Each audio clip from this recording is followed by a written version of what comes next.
Hello everyone and welcome to our YouTube channel. और आज हम बात करने वाले हैं कि आप आखिरी के 7 दिन में पढ़ के कैसे 70 to 80 मार्क्स स्कोर कर सकते हैं। कैसे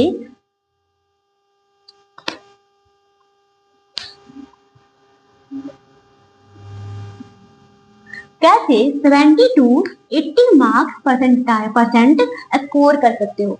ये बिल्कुल पॉसिबल है, स्कोर करना है आपको, ये बिल्कुल पॉसिबल है। और देखो यहाँ पे हम जो बात करेंगे ना वो हवा वाली बात नहीं करेंगे, ये तो फेंकने को ना। और आपका अगर सिर्फ मुझे अटेंशन चाहिए होता कि आप ये वीडियो इन तक देखो और बस मुझे फेंकना होता तो मैं यहाँ पे 70 से 80 नहीं लिखती, यहाँ पे मैं लिखती 99 to 100।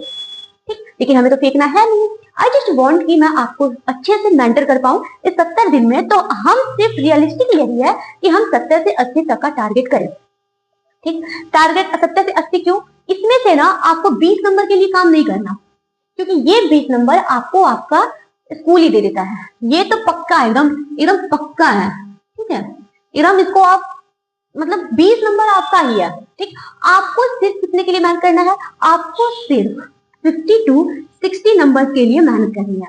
ठीक, आपको अभी से 7 दिन में बस 50 से 60 नंबर तक का मेहनत करना है। और सिर्फ 50 से 60 नंबर तक का अगर बोर्ड में आप लिख देते हो सही तो you can get up to 70%। ठीक, अब हम बात करते हैं कि हम 50 से 60% कैसे स्कोर कर सकते हैं। ठीक, तो 50 से 60% स्कोर करना सीबीएसई बोर्ड में कोई बड़ा मतलब ऐसे कोई तूफान नहीं है। ठीक, वो कहते हैं बहुत सिंपल तरीके से हो जाता है अगर आज से ना आप 18 घंटे पढ़ना शुरू कर देते हैं। ठीक, तो जो पहला चीज है वो ये है कि आपको 18 घंटे पढ़ने हैं और इसमें सिर्फ आपको मैथ्स नहीं पढ़ना। मैथ्स तो आपका 17 को है, लेकिन 21 को भी आपकी इंग्लिश के पेपर है, उसके बाद भी आपके एसएसटी और साइंस के पेपर है, हिंदी के पेपर है, तो उन लोगों के लिए भी पढ़ना है। तो 18 में से आप 5 घंटा अदर सब्जेक्ट को दोगे, अदर सब्जेक्ट पढ़ो। ठीक, अदर सब्जेक्ट पढ़ो और 13 घंटा 30 आवर्स आप सिर्फ मैथ्स पढ़ो, सिर्फ मैथ्स पढ़ो। ठीक, आप इतना करके जाओ, you can get up to 70%। ठीक, क्योंकि 20 नंबर तो आपके बने हैं।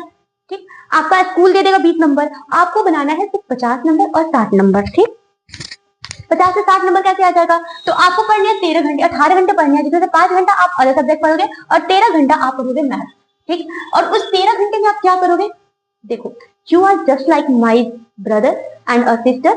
तो आप लोगों के लिए मैं चाह रही हूँ, मतलब अगर आप फेलियर हो, आप अब एवरेज स्टूडेंट हो, तो आप सिर्फ क्या करो? सबसे पहले क्या करो? सबसे पहले आपने अपना एनसीईआरटी बुक उठाओ, उसमें देखो कि किस देखो क्वेश्चन आप देख लोगे ना तो आपके दिमाग में चलता रहेगा कि हाँ मुझे इस तरह के क्वेश्चन नहीं आते, मुझे इस तरह के क्वेश्चन नहीं आते। ठीक, तो आप एनसीईआरटी को बस ऊपर देखो, क्योंकि अभी तो आपकी रिविजन होने चाहिए थे। ठीक, तो क्लास में तो सब कुछ पढ़ा दिया गया है, लेकिन आपको अगर कुछ नहीं आ रहा तो आप एनसीईआरटी देखो, आप देखो कि आपको कौन से क्वेश्चन आपसे नहीं बन पा रहे। ठीक, उसके बाद क्या करो? उसके बाद आपके अपने लेक्चर्स करो। ठीक, अपने लेक्चर्स करो। ठीक, अगर आपने पेड बैचेस ले रखे हैं तो वहां से अपने लेक्चर्स करो, और अगर आप यूट्यूब पे कर रहे हो तो यूट्यूब से करो। और याद रहे कि 1.5 की स्पीड से देखो। ठीक, 1.5 के स्पीड से देखो, क्योंकि हमें थोड़ा फास्ट काम करना पड़ेगा। ठीक, स्लोली हमारे पास इतना टाइम है नहीं कि हम स्लोली काम करते जाएं एंड हम यहाँ तक पहुंच पाए। नहीं, अगर हम एवरेज है तो हमें अभी से स्मार्ट वर्क करना पड़ेगा। ओके, अब देखो आपने एनसीईआरटी पर लेक्चर कर लिया, अब क्या करना है आपको? 3rd नंबर करना है कि एनसीईआरटी के क्वेश्चन उठाओ और उसे एनसीईआरटी सॉल्व करो। सिर्फ लेक्चर्स देख लेना। और लेक्चर्स कैसे देखना है? लेक्चर्स देखो ना तो नोट्स जो बनाओ वो अपने लैंग्वेज में बनाओ। ठीक, अपने लैंग्वेज में बताओ, ये आपको बहुत ज्यादा हेल्प करेगा इस लास्ट के 7 डेज में। ओके, तो आपने क्या किया? आपने एनसीईआरटी देख ली, लेक्चर्स कर लिए, नोट्स बना लिए अपने लैंग्वेज में, अब एनसीईआरटी सॉल्व करो। एनसीईआरटी सॉल्व करो, एनसीईआरटी में जो क्वेश्चन आ रहे हैं उसके लिए खुद को सब बात ही दो। ठीक, उसके बाद जो नहीं आ रहा है उसको जो नहीं आ रहा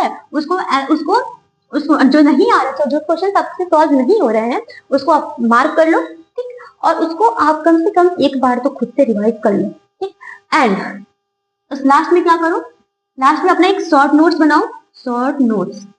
ठीक, और शॉर्ट नोट्स को एग्जाम 7 दिन में शॉर्ट नोट्स को कम से कम 2 बार रिवाइज कर लो। And this is the only way कि जिससे हम 70 से 80% ला सकते हैं एक एवरेज स्टूडेंट होकर। एक मतलब